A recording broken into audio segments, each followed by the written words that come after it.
Perkenalkan, nama saya Kevin Aditya Kusuma dengan NIM 308. Saya dari kelas G.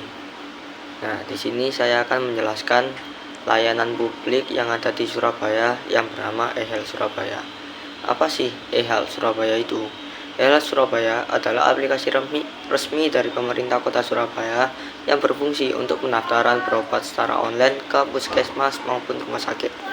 Dengan aplikasi ini, warga bisa mendapatkan nomor antrian dan perkiraan jadwal layanan di rumah sakit atau di puskesmas, sehingga warga tidak perlu lagi datang pagi-pagi untuk mengantri panjang di fasilitas kesehatan tersebut.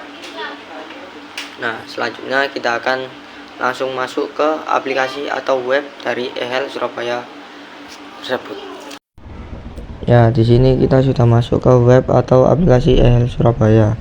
Sini ada banyak pilihan layanan ya. Nah, ini yang pertama adalah layanan rumah sakit. Ini kalau rumah sakitnya sendiri cuma ada 3 ya. Ada RSUD Suwandi, RSUD Bakti Dharma Husada, RSUD Eka Candarini. Kalau kita masuk ini kita akan melihat poli atau klinik di RSUD dari Suwandi. Lalu kita kembali lanjut ke yang berikutnya, ada puskesmas. Ini kalau puskesmas sendiri dibagi per wilayah. Ini ada pusat, barat, timur, utara, selatan. Kalau kita contohkan yang pusat, ini kita akan masuk ke daftar pilihan puskesmas yang ada di wilayah Surabaya Pusat. Kalau kita Dr. Stomo, ini sama kayak tadi yang rumah sakit, kita akan disuguhkan oleh poli atau klinik dari puskesmas tersebut.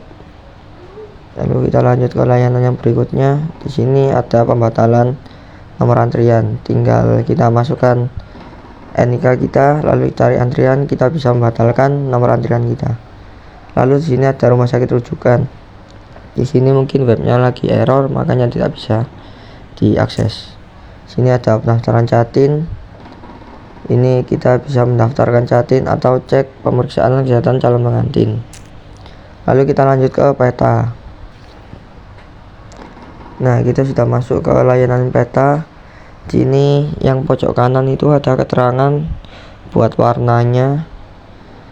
Lalu yang atas itu kalau kita centang rumah sakit itu akan muncul yang warna merah, yang berarti rumah sakit.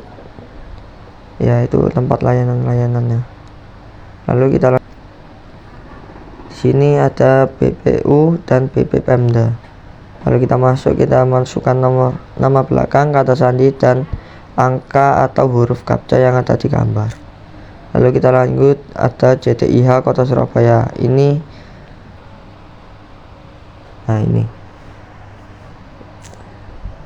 ya, kalau kita lihat pojok kiri itu ada gambar orang yang warna biru. Itu kita bisa mengatur standar teks, itu bisa besar, bisa kecil, dan bisa menyesuaikan warna. Ada alat bantu juga. Nah, tadi kan kita sudah mengenal layanan-layanan yang ada di eHealth Surabaya dan fitur-fiturnya. Sekarang kita masuk ke kelebihan dan kekurangan dari aplikasi tersebut. Yang kelebihan yang pertama adalah memangkas antrian dan waktu tunggu. Lalu yang kedua adalah pendaftaran mudah dan fleksibel. Yang ketiga, lebih efisien bagi nakes. Lalu yang keempat, manajemen data terpusat. Lalu yang kelima, tampilan ramah bagi pengguna. Lalu kita masuk ke kekurangannya. Kekurangannya yang pertama adalah sering terjadi masalah teknis pada web atau aplikasi eHealth Surabaya. Lalu yang kedua adalah kesenjangan literasi digital. Masih banyak warga, terutama yang lansia, masih belum mengenal teknologi. Lalu yang ketiga adalah tidak adanya fitur bantuan atau helpdesk. Jadi pengguna sulit mencari solusi jika mengalami kendala teknis di aplikasi atau web dari eHealth Surabaya. Lalu yang keempat ada sosialisasi belum merata.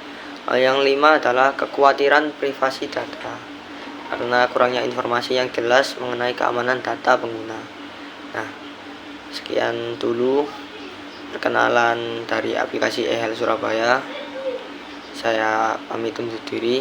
Wassalamualaikum warahmatullahi wabarakatuh.